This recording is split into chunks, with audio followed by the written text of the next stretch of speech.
So today the goal is to make some stuffed mushrooms. And I'm trying to figure out which kinds I want to make. I found some smaller portobello mushrooms down here on the bottom. And I'm okay with portobellos, but I've done those before, so I'm going to grab a few of those. These are cremini mushrooms, which are also sometimes known as baby bellows. So those are decent to look at. What I'm really looking for is the biggest white mushrooms, because those are the kind of the ones that you're going to get in a restaurant if you do them. But really, this one might be big enough, so we'll just go with this one. That's the goal for now. Now the best thing I can show you here is I'm going to put some water on to boil.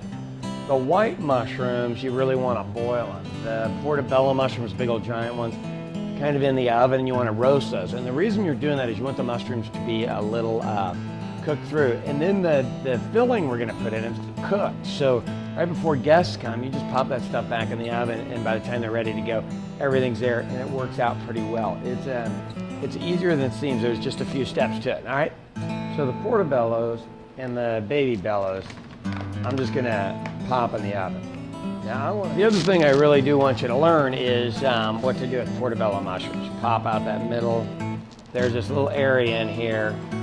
Literally, gently scrape it out. It doesn't need to be completely clear, but it really does need to be partially. And it only takes a couple of seconds.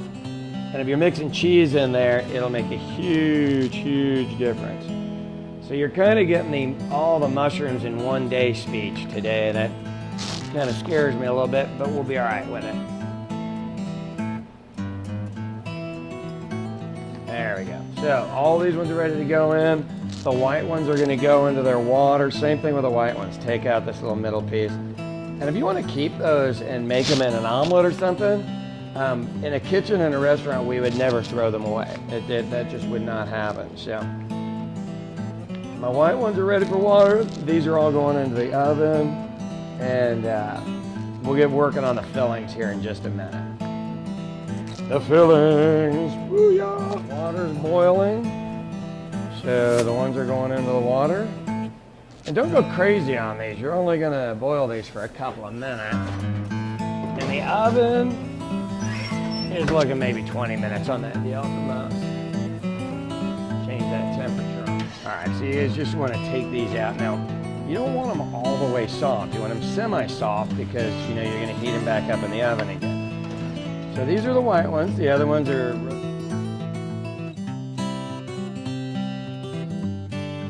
Now, let's move over to our ingredient pile here. We've got Parmesan down on the bottom left, Italian cheeses on the top, bacon, chicken, assorted peppers, and these are pepperoncinis. They're the kind of little green pickled pepper that you see all the time. And right over there hiding from us, little rough mashed potatoes to hold everything together. So we're just gonna mix these, stuff these over the top, and we're ready to roll. When I get young kids working in the kitchen, the big thing that I always try to tell them is sometimes just leave things alone and let them cook. You know, like right here, we're just mixing stuff. Peppers, pepperoncini, so you get a little bit of spice, need some cheese, need our chicken. That piece of bacon's too big, so we're gonna go over to this side.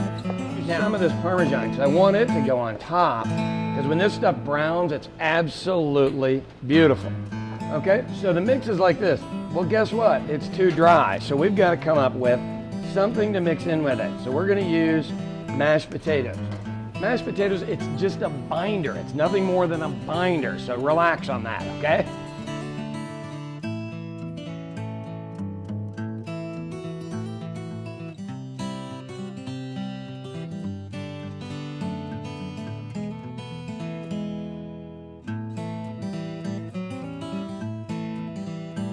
Now we're just going to fill these. Start with your portobellos because they're the biggest. And throw a mound in there. Don't be afraid to throw a ton in there, really and truly. Here's the little white ones. And gosh darn it, make sure you don't just get the mashed potatoes. Make sure you get the actual flavor and ingredients. That's what makes this thing amazing, all right? A few of the white ones, now the brown ones. These are the baby bellows is what they're called. Okay, so right before they go into the oven, what's going to be your trick? Your trick is going to be a little bit of Parmesan cheese over the top. And then when your guests show up, brown and serve, man. Easy, easy. When they come out of the oven, this is what you actually want them to look like. And just don't get impatient and try to pull them out too soon. Like this one right over here, I left you an example, is not ready to go. That one is not ready to go. It needs to go back in for a minute, but the rest of them are. Stuffed mushrooms today, just with a bunch of assorted stuff, and you bind them with mashed potatoes. Don't be surprised that they taste a little bit like mashed potatoes. They have mashed potatoes in there. Very nice. I did some Alfresco chicken sausage to go with it. Excellent.